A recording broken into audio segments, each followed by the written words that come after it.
welcome to Learn from the Experts. It's sponsored by Women's Business Owner Alliance, better known as WBOA. And today I have the pleasure of interviewing Raine. She's an artist, and she's going to tell us why art is so important. Welcome, Raine. Welcome. Thank you, Marianne. Thank you for being here. So what is the name of your business? Well, I have Raine Fine Art School in East Longmeadow, where I teach school-age children fine art skills. And then I also have Delara Studio in Westfield, which I share with my husband, who does photography. And so I do the art and he does the photography. Oh, how exciting. So you're really immersed in the art world. Oh, yes. So what got you to teach children rather than just create art? Oh, I absolutely love sharing what I've learned because I've been in the industry so long. I just feel like I have all this great knowledge, and it's actually a lot of fun to share it with the children and to teach them and to see them, to learn all the different skills and learn the colors and learn how to use the brushes. Oh, sure. And they get excited about it, and it's an excellent skill to have because now instead of looking at a tree as just a flat brown thing that you put on paper, now it has dimension. You can do the leaves, you can do the colors of the leaves, you can do the shading and highlighting, and they get excited about that. Oh, sure. So that's great. So that expands the children's just awareness of nature or just life around them. Oh, yeah, and they learn to see things in three-dimensional shapes instead of just flat. Right. Which is it's a great skill because they can enjoy that through their whole life. Sure. Now, do you also teach adults? I do, but I'm still looking for a place to do that. Oh, okay. So right now it's just the children, and I'm loving it because it teaches them skills, like I say, they can use for their whole life, and it also helps them with other areas in their life. It helps them with decision making because they have to look at the painting and decide, am I going to make this blue? Am I going to make this, what shade of blue? You know, I have them really think about it and decide what they want to do with their art. Oh, wow. So it's not just I'm painting this white cloud or I'm painting this blue sky. What shade of blue? Right. What shade of clouds? You know, clouds aren't just solid white. There's all different colors in those Right. clouds. So they really have to think about it, and it helps build their creativity. Oh, sure. And I think also it gives them confidence in their creativity. Oh, absolutely. So they can pick a color and see what happens. And Oh, yeah.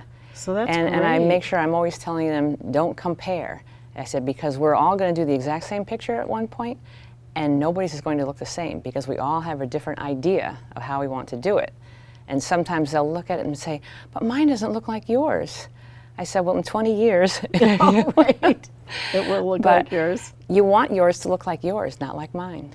Right. So they learn that it's okay to be different from everyone else's. You don't have to be the same as everyone else. Sure. And just even looking at art in general, like who likes, say, still life, but then somebody else might like something that's more, what do you call it when it's all just like a bunch of... Oh, an abstract. Abstract, Yeah. that's the word, right. You know, and it just depends what your personal taste is. But you do set the bar pretty high because we have a couple of your pictures here that are absolutely gorgeous. So thank you. you definitely are a very talented artist. And I feel like art plays an important role in our society. Can you talk about that a little bit? Oh, it absolutely does.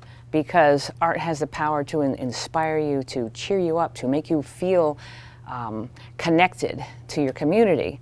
Instead of just getting a piece of art because it matches your drapes or matches your carpet, that doesn't give you the feeling. But if you go to a local art show and there's a picture of a garden that you've seen, you go, oh, you have a connection to that, or a place you've been.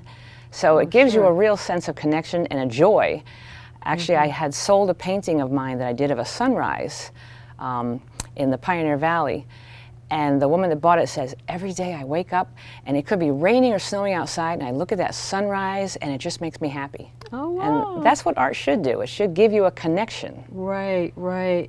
Well, I know that there's a lot of, say, mass-produced art, and then you have the other where you have local artists. So tell us a different, like why you should, what your suggestion would be in decorating your home, one versus the other.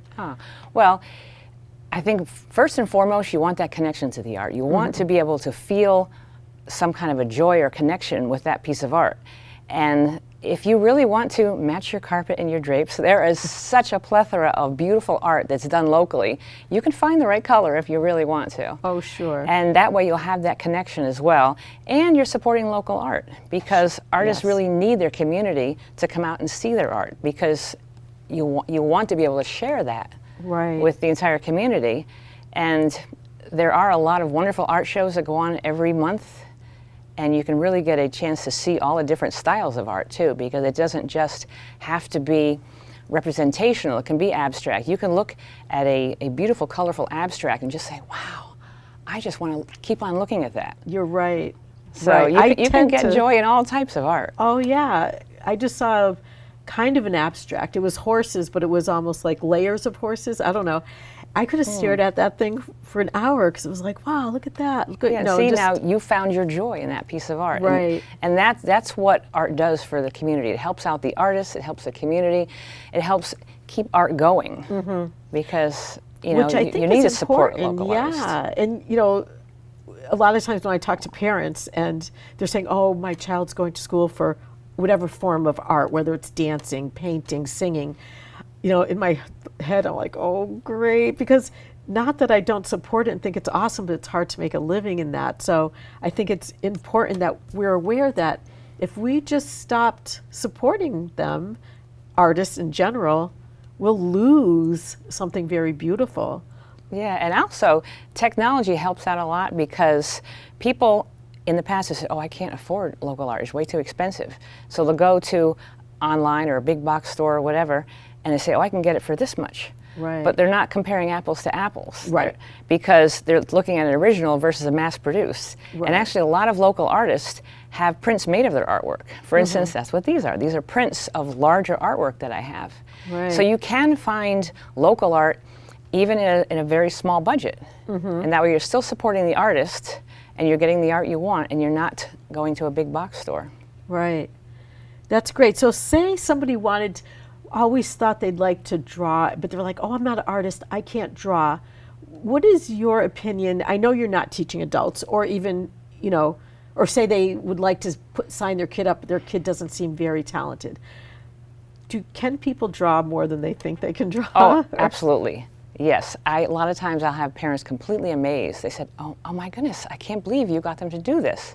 Because there is a skill, there's a set of skills that go with teaching art. It has to do with which colors you mix, whether you're doing shading or highlighting, looking at things differently. Sometimes kids look at things, the whole picture. I said, narrow it down, look at everything in shapes. I said, when you see that tree, what do you see?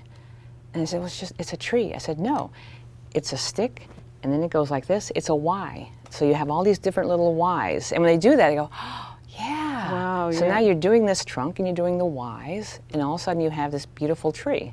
Right. And I said, in all those leaves, I said, look at the shape of the leaves. You have little teardrops, you have little pointed leaves, you have rounded leaves. Right. So it gets them to really look at nature and look at shadows and highlights.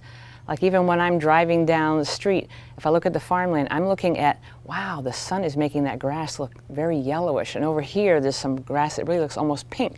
Oh, wow. And even I had them do some snow this past winter. And I said, snow is not white.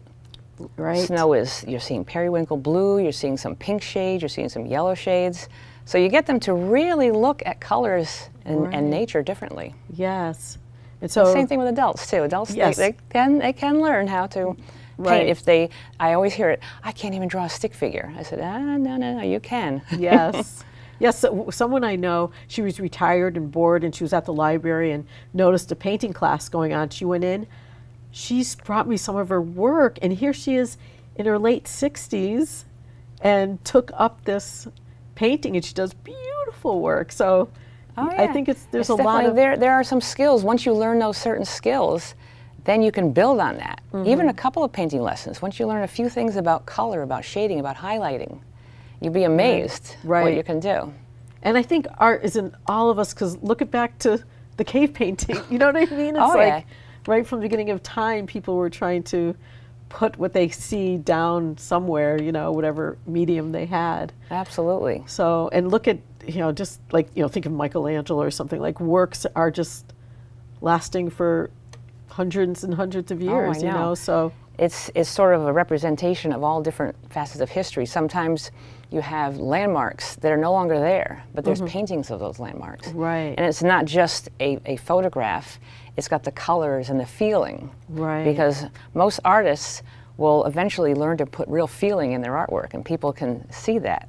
No, it's true. It's true, because going to a museum sometime and just looking, you find yourself, you know, like you said, just getting joy from it, because you just want to look at all the, Oh, yeah. and being amazed that they captured the beauty of whatever it is, the person or the thing. Oh, exactly. Yeah. So that's and great. even some of the museums will have the more wild abstract art, and you just say, "Wow, that is great!"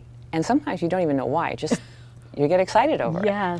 Yes. I do like abstract art, and sometimes it's amazing that the artist was able to just put the colors or the slashes just right. It might just even be 4 slashes of color, but it's just right, and you just want to look at it. Just, Oh, yeah. wow, they captured something there, you know?